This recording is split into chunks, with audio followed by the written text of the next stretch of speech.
Assam hay Nagaland Yikeng Mobu Adoba Newland District under Monong Hinang Adoba Jinsau Ma Kada Ko Lum at the Bayang Pum hay Anu Yung Lao Kepiang Adoba Jinsau Ma Nocturn 93 Dumwe Chakto Yang Gisi Adoba Jang Yung Mupo Sau Minang Siang Bike Ko Ja Dumwe Siang Kari Ja Dumwe Chakto Yang Gisi Janang Adoba Incident Namang Wejang Newland District under Monang Se Ibu China Tanang Nisu Buang Aulan Mok Chong Wangpeng Ta Ngui Bu Nawiaja Adoba Assam Nausi Wangpeng Ta Pai Mi Bu Adoba Nausi Pai Somon Jimen Bu Nausi Pai Facebook Mangaw Yang Facebook Mangawan the video call na Meng Tuna Sa Adoba Nawia the Yong Cross na Meng Hayang Boy Adoba Nawia Adoba the Lan Yang Ki Adoba Ki Moyang na Jamano Adoba Nausi Ru Mok Chong Mu Tui Leng Mo Bu Nausi Sinong Adoba Nausi Adoba Nawia Nok To Payang Adoba Nawia Tangwa Yemai Bu Tui Kung Ngam Bu Tui Ya Yemong Bu Da Ki Leng Tam Yang Ki Si Adoba Tangwa Mok Chong Ma Bu Au Community Lan Na Ma Adoba Tangwa Condemn Na Meng Bu Minong Adoba Nawia The Justice Ma Nagaland Police Recruitment Ma Adoba Notice Ma Newland Hayang Jumukiti Ma Nida Adoba Maidam Yepok Bu Janasa Iman Boy Balan GB Lan GB Uning Iman Mabu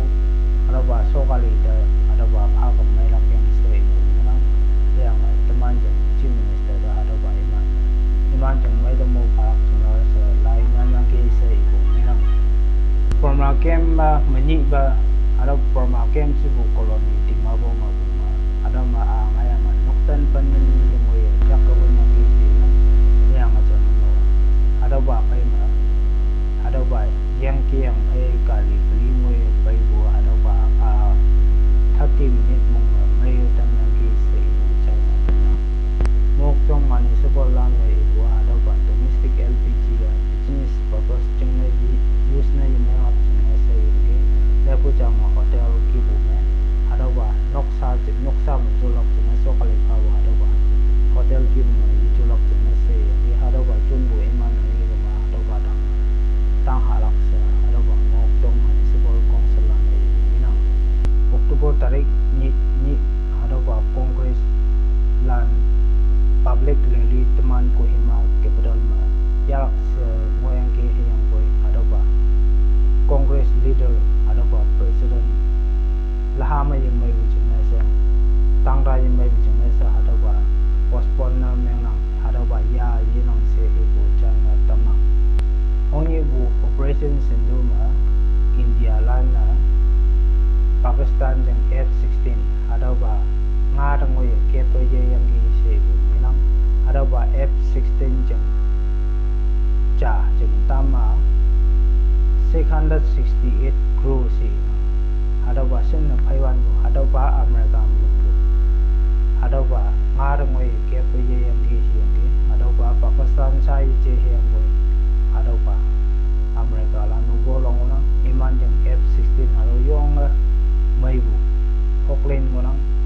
Karong Ma High Tech jeng Hoklen Adoba Kepo Ye Dai Bu Amerika Iman Adoba F-16 Bu Iman Paile Bu Nulung Bu Lepo Jang Adoba Jinga Iman Bu Paile Bu Jinga Taun Na Meng Kangai Sa Sengaman Balan Ibu Minang Siang India Intelligence Lan Ibu Pakistan Adoba India border Ma terrorist camp Lan Ngobwa Adang Badi camp Ngobwa Sabah Adoba Afghanistan Yiken Ikama Bebiang Se Ibu China Adoba The India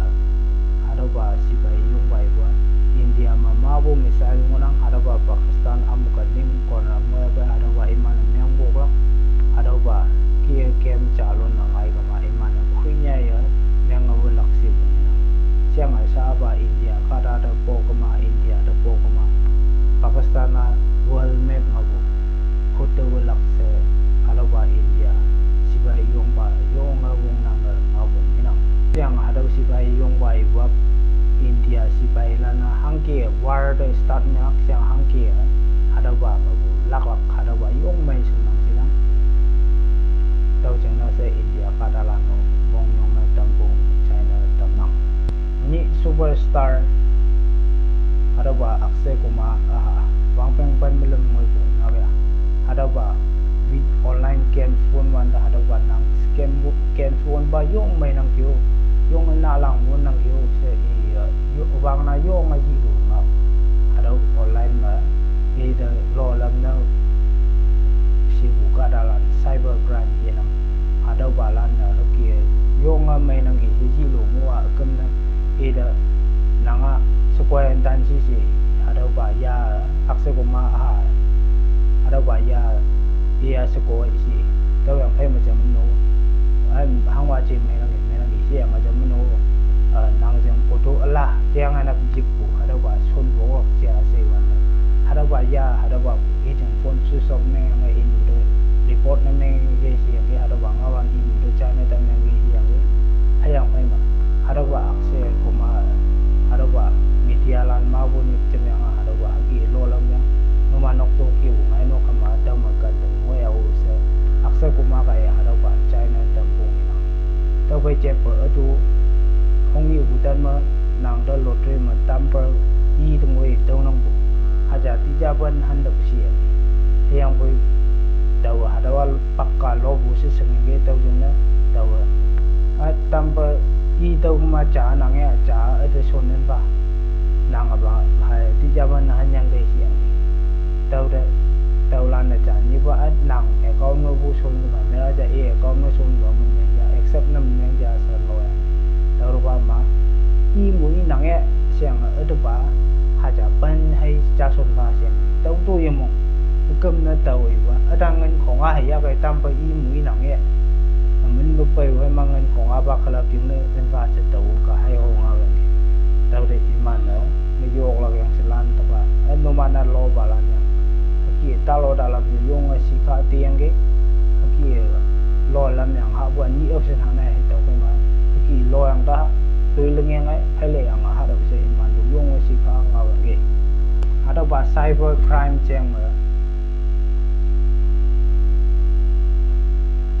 2021 ma 1381 case registered na me India ka dong ba ani ba 2022 ma 1832 case registered na me ani ba 2023 ma 1902 ada ba case registered na me ada ba registered na yang mo ke cyber crime attack na me ang ba da e yangai ba phasi ngo bu ngo na ada ba mahang ka phasi si ko ma nang jeng photo son ba siang nang jeng photo ma alau ba ka dalan sang nim yang a keng ma kho keng lo lam lam ha ke viral na me ba ada video ta la ka ye ji ko ba man ha ja halan ya ka se lak halan ya ka se lo lam bulan ti ngonang cyber crime che ada ba jeng na teman bulan ka ngwa o se bu ada wa o ku China tamnang tau bai che bu jam na tan na ha ja e video games phone wang ba ma ada ba games ka e the brainwash na meng tam yang ada ba mujid muslim lan jeng yunok ada ba da tai ngoyang gi sim ke enjoy pa no ka hang tai bu si wan da wong pong atam ngorang gi siang alo ada ba da tai ngo bu enjoy pa no ka te kem ki si ibu nam da kha ma games ka ya na halan da ma bu brainwash na meng da mu nang to ha mobile semalam pe teman hisap ja kai teman yaman anau yaman da palak kyang se ibu ada ba China tamang chupin kar libu akada tuibu hiya inin de libu hiya he pak ngoi de libu se ada ba case de study na me nang tau ma isiko ibu chupin kar isiko ibu hangi ba investigate na meng bu team hangi ba bong bong na meng ka iru ada ba corporate na meng ama sa anu hangi ba e ma bu jampu bong bong si ada ba da jalak tu me ready na ngonang ti se nang siang ada ba chupin kar isiko ibu ada ba investigation team hangi ba step the ya kaya taya ba ada ba step for na meng bu liya Adoba Jubinda Jang Finland China Tam